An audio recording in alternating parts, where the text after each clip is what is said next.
ମୁଁ ଜୀବନରେ ତ ବହୁତ କିଛି ନାଟକ କରିଛି, ତାକୁ ଗଣତି କରିପାରିବିନି। ମୋର ପ୍ରଥମ ନାଟକ ହେଉଛି ଭାନୁମତୀର ଖେଳ, ଆନନ୍ଦଶଙ୍କର ଦାସଙ୍କର। ବାବାବୁ ପୀରବାବୁ ସେତେବେଳେ ଥିଲେ, ତାଙ୍କରି ଡାଇରେକ୍ସନରେ ମୁଁ କାମ କରୁଥିଲି। ମୁଁ ଅନ୍ନପୂର୍ଣ୍ଣା ଥିଏଟର ବି ଗ୍ରୁପ୍ର ଜଣେ କଳାକାର। ମୋ ନାଁ ସାଗରବାଳା ପଟ୍ଟନାୟକ। ମୋତେ ସମସ୍ତେ ବାସନ୍ତୀପା ବୋଲିକିରି ଚିହ୍ନନ୍ତି। ମୁଁ 1965 ମସିହାରୁ ଅନ୍ନପୂର୍ଣ୍ଣା ବି ଗ୍ରୁପ୍ରେ କଳାକାର ହେଇଥିଲି। ମୁଁ ହରିବାବୁ ଯାଇଥିଲେ ମୋ ପାଖକୁ, ମୋର ଏ ଅବସ୍ଥା ପେପରରୁ ପଢ଼ି ଯାଇଥିଲେ।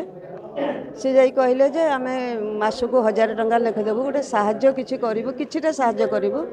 ହଁ, ଆଉ ମୋତେ ଆଜି ଡକେଇଛନ୍ତି ସେଇଥିପାଇଁ। ଆଜ୍ଞା, ମୁଁ ଏବେ ଗୋଟେ ଛୋଟିଆ ଚା ଦୋକାନଟିଏ କରିଛି। ଚା ଦୋକାନଟିଏ କରି ନିଜ ପରିବାର ପୋଷଣ କରୁଛି। ହଁ, ଦିନକୁ 20, 30, 50 ଏମିତି ହେଇଯାଉଛି। କ'ଣ କରିବା ଆଉ କେଉଁଠୁ ଆଣିବି? ମୋ ପୁଅଟି ଯେ ଥିଲା ଆଉ କିଏ ପହଞ୍ଚିଥିଲେ? ହଁ, ଏମିତି ସବୁ ଯାଇଥିଲେ, ସବୁ ନ୍ୟୁଜ୍ ଚ୍ୟାନେଲ ବାଲା ଯାଇଥିଲେ।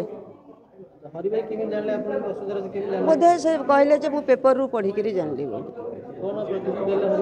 ପ୍ରତିଶ୍ରୁତି ମୋତେ ଏଇଆ ଦେଇଛନ୍ତି ଯେ ମୋତେ ମାସକୁ 1000 ଟଙ୍କା ଲେଖା ଦେବେ। ସେଥିପାଇଁ ମୁଁ ବହୁତ ଖୁସି। ମୁଁ ଈଶ୍ୱରଙ୍କୁ ଡାକୁଛି, ଭଗବାନ ତାଙ୍କୁ ଦୀର୍ଘାୟୁ କରି ରଖନ୍ତୁ, ଏମିତି ତାଙ୍କ କ୍ଲବ୍ଟି ବଢ଼ି ଚାଲୁ। ଯେମିତି ଆମେ ସବୁ ଅଛୁ, ସେମିତି ଆମର ଭଳିଆ ଲୋକଙ୍କୁ ସବୁ ଖୋଜି, କଳାକାରମାନଙ୍କୁ ଖୋଜି ତାଙ୍କୁ ଏମିତି ସାହାଯ୍ୟର ହାତ ବଢ଼ଉଥାନ୍ତୁ। ଆପଣଙ୍କର ପୁଅ ଆପଣଙ୍କୁ ସାହାଯ୍ୟ କରିଥିଲା ଆଜ୍ଞା, ଟାଟା ଟି କମ୍ପାନୀରେ ସେ ଚାକିରି କରୁଥିଲା।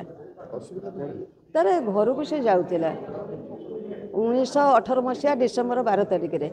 ତାର ଅଥଗାଁ ପାଖରେ ଗାଡ଼ି ଧକ୍କା ହେଇଗଲା, ବଞ୍ଚିଗଲା, କିନ୍ତୁ ତାର ମେମୋରି କିଛି କାମ କରୁନି।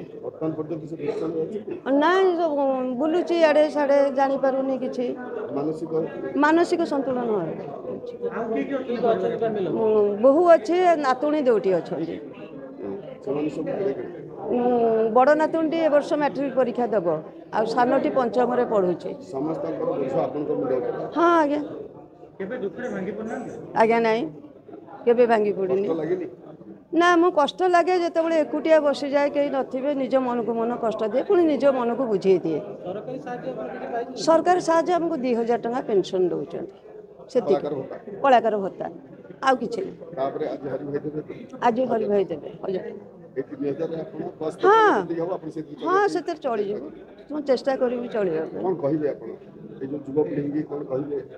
ଯୁବପିଢ଼ିଙ୍କି କହିବୁ ଯେ ଦେଖ, ଆମେ ତ ଯାହା ଭୋଗିଛୁ, ତେଣୁ ସେମାନେ ଟିକେ ସଚେତନ ହୁଅନ୍ତୁ, ଆଉ ଆମରି ଭଳିଆ ପରିସ୍ଥିତି କି ନ ଆସନ୍ତୁ। କାରଣ ଆମ ବେଳେ କିଛି ନଥିଲା, ଷ୍ଟେଜ୍ କେବଳ ଷ୍ଟେଜ୍ ଛାଡ଼ିଦେଲେ, ଆମ ବେଳେ କିଛି ନଥିଲା। ବର୍ତ୍ତମାନ ତ ବହୁତ କିଛି ଆଗେଇ ଗଲାଣି।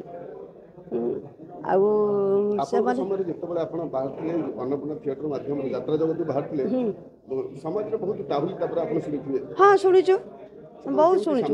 କିଛି ନାହିଁ, ଆମେ ଟାହୁଲି ଟାପରା ଶୁଣୁ। ବାହାରକୁ ଆମକୁ ବାହାରିବାକୁ ନାଇଁ, ଆମ ବନ୍ଧୁବାନ୍ଧବ ଯେଉଁମାନେ ଥାଆନ୍ତି, ମାନେ ସେ ଡ୍ରାମା କରୁଛି, ଥିଏଟର କରୁଛି, ଆଉ ତାପରେ ଆସ୍ତେ ଆସ୍ତେ ସେ ବଦଳିଗଲା। ଆମ ପରିବାର, ଆମ ବନ୍ଧୁବାନ୍ଧବ ଆମକୁ ସବୁ କୋଳେଇ ନେଲେ। ଆମେ ଯିବା ଆସିବା, ଭଲ ମନ୍ଦ ସବୁ କଲୁ। ପୁଣି ନୂଆ ସମ୍ପର୍କ ସୃଷ୍ଟି ହେଲା। ଏବେ ବି ସେ ସମ୍ପର୍କ ରହିଛି।